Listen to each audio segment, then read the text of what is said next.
इसी तरह से जीवन भी एक मंजिल को पाने के लिए मिला है। यूँ तो जीव 84 लाख योनियों में भ्रमण करता रहता है। जैसे एक मुसाफिर होता है, वो चलता दिन रात रहे, लेकिन उसको पहुंचने की एक मंजिल होती है कि हम इस रास्ते से जाएंगे तो अपने घर को पहुंच जाएंगे, या वो जहाँ जाना चाह रहा है वहाँ तक। अगर लक्ष्य की तरफ से नहीं चलता है और रास्ता वो भटक जाता है तो जीवन भर चलता ही रहता है, लेकिन लक्ष्य को नहीं पाता है। यही स्थिति जीव की है। जीव भी अपने वास्तविक मंजिल से जब भटक गया है तो उसका भी सफ़र नहीं समाप्त हो रहा है। जैसे मुसाफिर, जैसे कहते हो कि दिशा भ्रम हो गई तो दूसरी दिशा की तरफ चला गया, तो मंजिल तक नहीं पहुंच पाता है, घर को अपने नहीं पाता है, या जिस लक्ष्य को पर पहुंचने के लिए वो घर से चला रहता है वहाँ पर नहीं पहुंच पाता है, बल्कि वो चलता ही रहता है। इसी तरह से जीव भी 84 लाख योनियों में चला रहता है, चलता ही है। और संपूर्ण अवतार वाणी में बाबा अवतार सिंह जी ने लिखा है, कई जन्म तू बन के कीड़ा रेंग रेंग कर चलता रहा, जरा तनिक तो ये भी सोचो हालत क्या थी, सांप व बिच्छू बनता रहा। कभी बना तू गाय भैंस, कभी गधा या घोड़ा था, बकुला कौवा तूने बनकर जग से नाता जोड़ा था।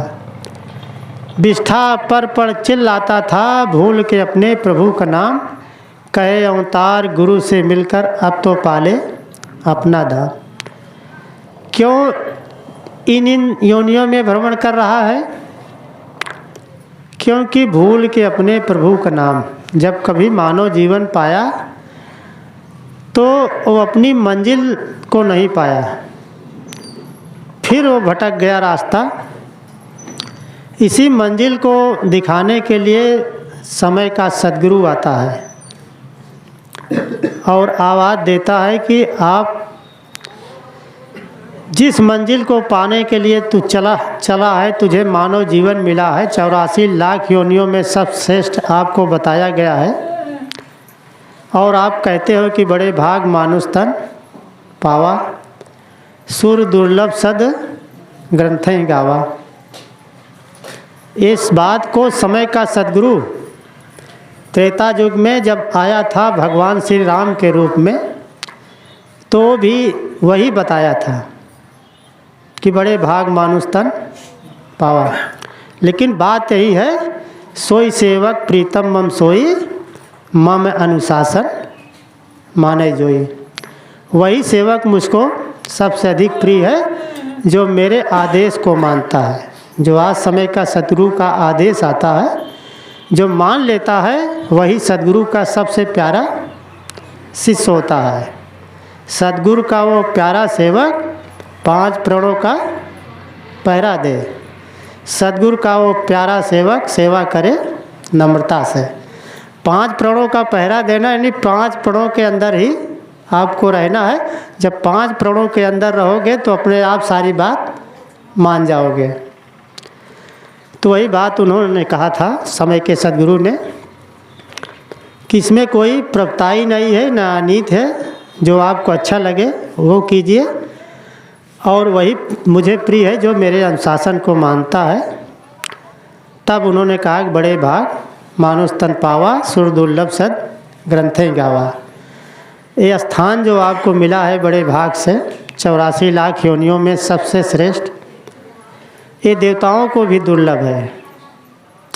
जिस देवता की उपासना आज संसार कर रहा है वो आपके पद को पाने के लिए लालायित हैं। ये भगवान राम ने स्वयं कहा है इस बात को, दास अपनी मर्जी से नहीं कह रहा है। सूर्य दुर्लभ सदग्रंथें गावा। जितने भी धार्मिक ग्रंथ संसार में हैं सभी ने इस बात को बताया है, राम ने कहा था कि मैं ही नहीं कह रहा हूँ, जितने भी संत महापुरुष धार्मिक ग्रंथ अभी तक बने हैं सब ने बताया है कि स्थान देवताओं को भी दुर्लभ है। मानव जीवन के लिए देवता भी तरसते रहते हैं।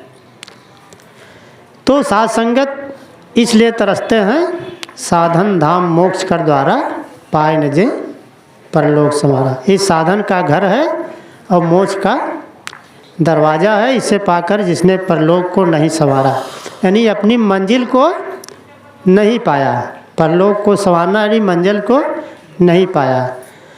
तो जिस मंजिल को पाने के लिए मानव जीवन मिलता है 84 लाख योनियों में सबसे श्रेष्ठ, लेकिन आज जो है संसार जो ज्ञान से परे है, जो संतों का संग नहीं कर पाया है, वो भी इस का अर्थ सीमित मात्रा में लाता है कि मानव का तन बड़े भाग से मिला है। इसलिए कहा गया कि क्योंकि इसमें खाने के लिए अच्छे अच्छे चीज़ मिलते हैं, पका पकावा भोजन खावा, मिर्च मसाला और मिलावा, और सोए के लिए तकिया गद्दा और बिछावा, बड़े भाग मानुष तन पावा। यहीं तक उसकी सोच सीमित है।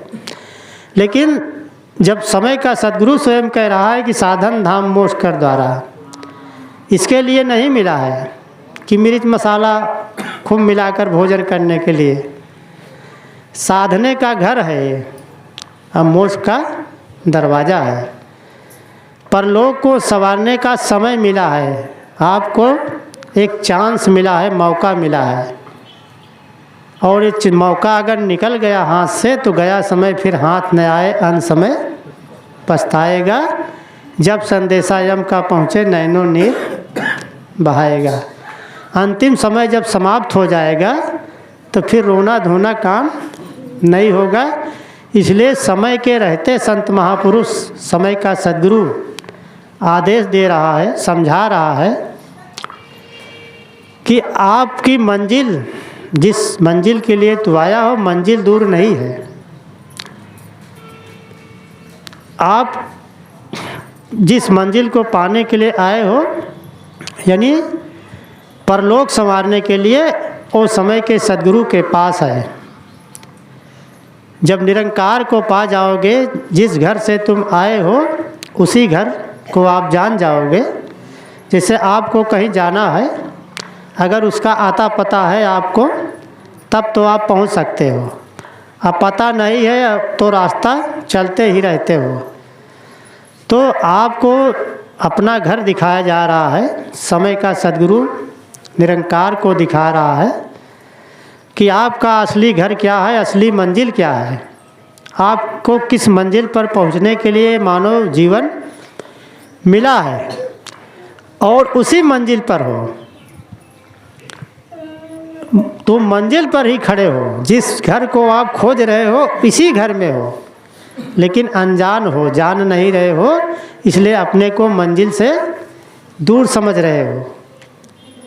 और इस मंजिल को जिसने पाया वो जान गया कि मैं तो इसी मंजिल पर हूँ। भगवान श्री कृष्ण जी ने जब अर्जुन को अपना रूप दिखाया, ज्ञान दिया, तो जब अर्जुन जान गए तब उन्होंने कहा कि आप चारों दिशाओं में व्याप्त हो, माने हर जगह हो, सामने से भी प्रणाम, पीछे से प्रणाम, दाएं से प्रणाम, बाएं से और ऊपर और नीचे से, यानी परमात्मा के बीच में आप हो, अपने घर में ही हो, लेकिन पता नहीं है कि मेरा घर यही है। यही आपका घर बताने के लिए समय का सद्गुरु आता है कि आप जिस घर में हो ये तेरा ही घर है, और अपने घर को जान लो तो शरीर छोड़ने के बाद आप अपने घर को पा जाओगे, अपनी मंजिल को पा जाओगे। नहीं तो वही जन्म अकारत जाएगा, बिना किसी लक्ष्य के ही ये जन्म बेकार चला जाएगा। आज समय का सद्गुरु यही आवाज़ दे रहा है कि आप अपने मंजिल पर ही खड़े हो और मंजिल को पा लो, आकर के देख लो। अभी बात आ रही थी कि आओ प्रभु का दर्शन कर लो, कह दो सब इंसानों को प्रभु का घर ही अपना घर है। और अपना घर आप जान लो कि मैं कौन हूँ। मैं शरीर नहीं हूँ, मैं शरीर में हूँ। जो शरीर में है आप आत्मा के रूप में आप अपने को जान लो। ये निरंकार का अंश है, तो निरंकार को जान लो। तो जब निरंकार को जान लोगे तो इस अपने तो आप कौन हो अपनी पहचान कर लोगे। यही है आत्मज्ञान, इसी को आत्मज्ञान कहते हैं, अपनी पहचान।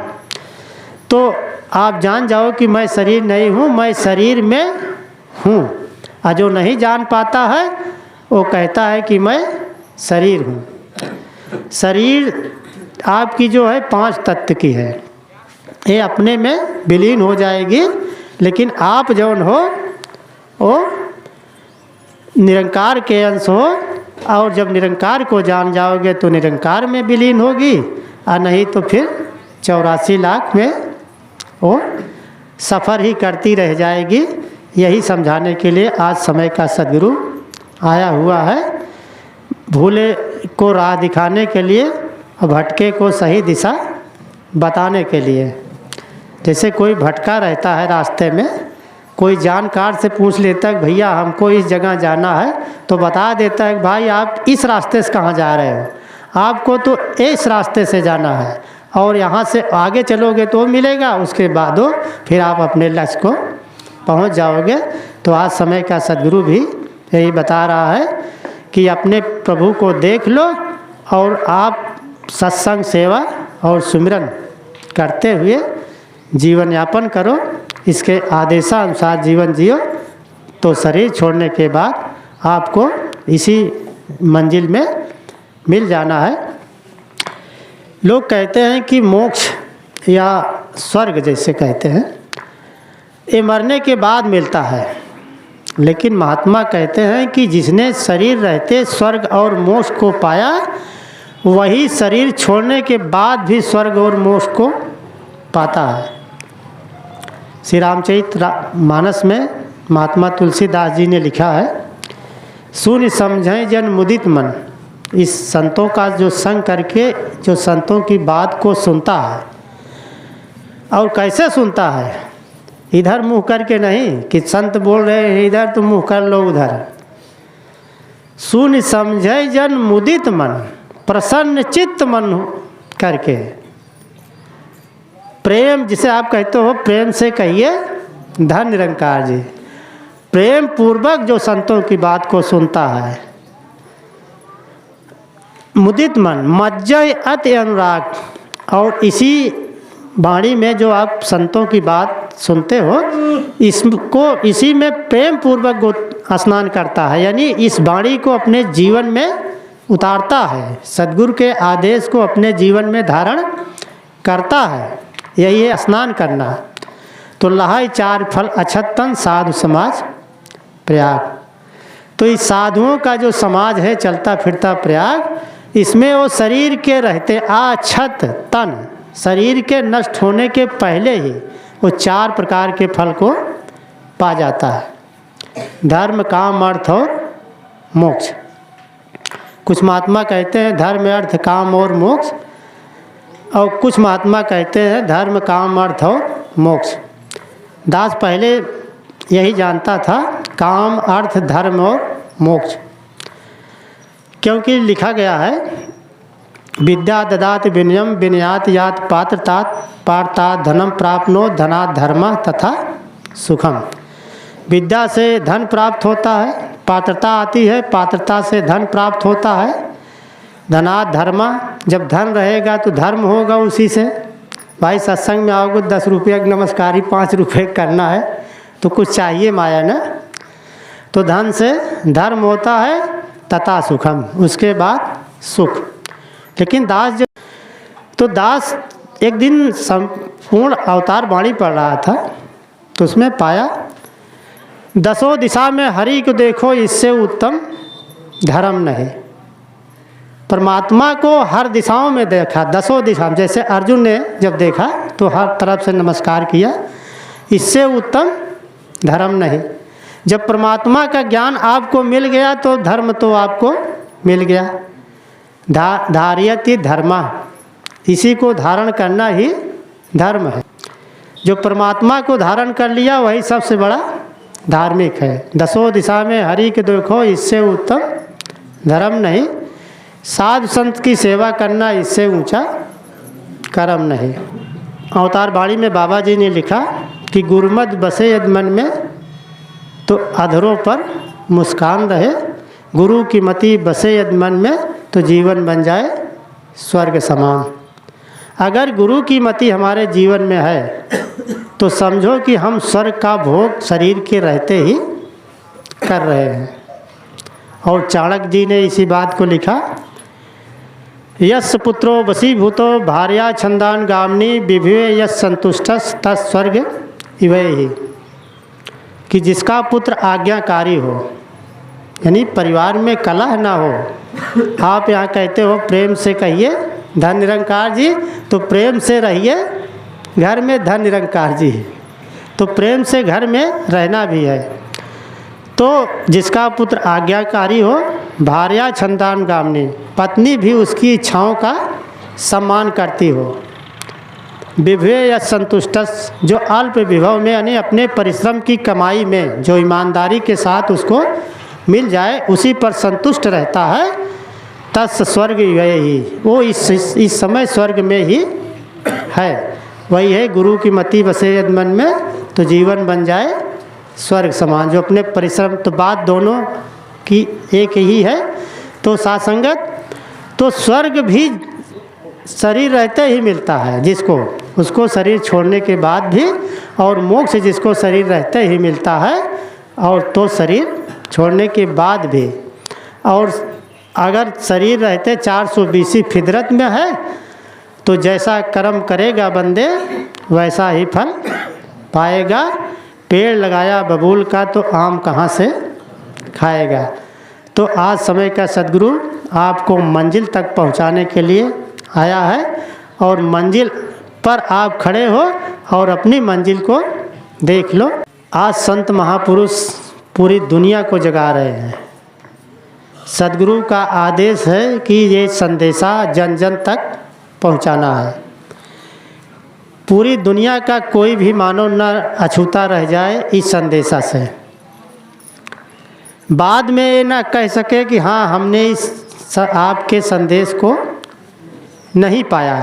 इसीलिए आज निरंकारी मिशन गांव-गांव में, गली गली में, कूचे कूचे में, यहाँ तक कि जहाँ नहीं पहुँचा है संदेश वहाँ पर भी, दूर दूर तक विदेशों में भी समय का सद्गुरु जा रहा है। यहाँ तक कि द्वीप और टापुओं पर भी जा रहा है, संदेशा दे रहा है। और सबको ये बताया जा रहा है कि आज परमात्मा को दिखाने वाला आ रहा है। संत जगा रहे हैं। ये संसार मोह रूपी रात में सो रहा, देखने के लिए तो जाग रहे। अभी बाजार में चले जाओ सारे आदमी जाग रहे हैं, लेकिन आत्मा से नहीं जाग रहे हैं, सिर्फ शरीर से जाग रहे हैं। तो सद्गुरु आत्मा से जगाता है। मोह रूप निशा जग सोवन हारा, देखिए सपन अनेक प्रकारा। मोह रूपी रात्र में पूरा संसार सो रहा है और अनेकों प्रकार के सपन देख रहा है कि मैं इतना बड़ा सेठ बनूंगा, फिर 4 चक्का होगी, फिर मकान होगा, फिर 2 तल्ले का होगा, फिर 5 तल्ले का। इस तरह से मोह रूपी रात में पूरा संसार सो रहा है, अनेकों प्रकार के सपन देख रहा है। ये जग जागह जामिन योगी, पारमार्थी प्रपंच वियोगी। इस संसार में जागता कौन है? योगी जागते हैं। योगी कौन है? जो इस योग को धारण कर लिया है। ये जो ज्ञान है यही योग है। इस योग को जो पा लिया है, इस निरंकार को जो देख लिया है, वो योगी है। परमार्थी, जब ये ज्ञान हो जाता है तो भला करो सबका प्रभु, सबका हो कल्याण। तब उसके अंदर सबके भले की बात आ जाती है तो परमार्थी होता है, दूसरों का हितैषी होता है, दूसरों का हित करने वाला होता है, तो उसे परमार्थी कहते हैं। प्रपंच वियोगी, काम क्रोध लोभ मोह अहंकार ये 5 जो है पंच, पर पंच, पराये पंच है। इसी को यही बात जो 4-6 बहनाएँ मिलकर आपस में करती हैं तो उनको कहते हैं का प्रपंच करत यहाँ है। काम क्रोध लोभ मोह अहंकार की जब बातें करती हैं तो उसी को प्रपंच कहते हैं। इनसे जो दूर रहता है, इनसे जो वियोग करता है वो वियोगी कहलाता है। जाने तब जीव जग जागा जब सब विषय विलास विरागा।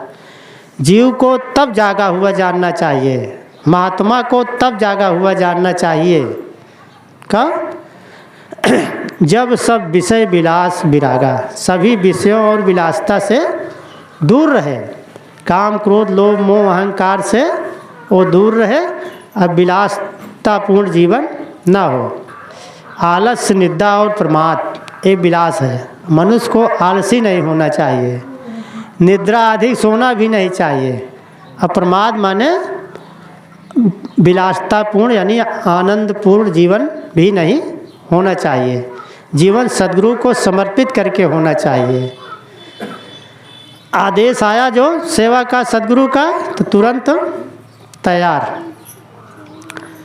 आलसी के लिए लिखा गया है कि अलसस् कुतो विद्या अविद्यस् कुतो धनम अधनस् कुतो मित्रम अमित्रम कुतो सुखम। आलसी को विद्या कहाँ, जो आलसी है उसको एक ज्ञान कहाँ मिल होगा। ज्ञान लिया, सत्संग में जाने का समय ही नहीं उसको, थोड़ा आराम कर लिया, अभी तो धान काट कर आए हैं, तो आलसी को विद्या कहाँ है, ज्ञान कहाँ। हाँ, अविद्यस् कुतो धनम, और जिसे ज्ञान नहीं है उसे धन कहाँ, जो कमाएगा वो भी इधर उधर।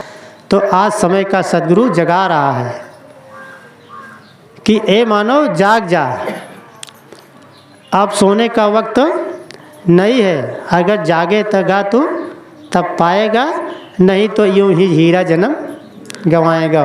जो हीरे जैसा जन्म है वो कौड़ियों के भांत कांच के गोली के दाम पर चला जाएगा, फ्री में चला जाएगा, फिर किसी काम का नहीं रहेगा। आज समय का सद्गुरु यही आवाज़ दे रहा है।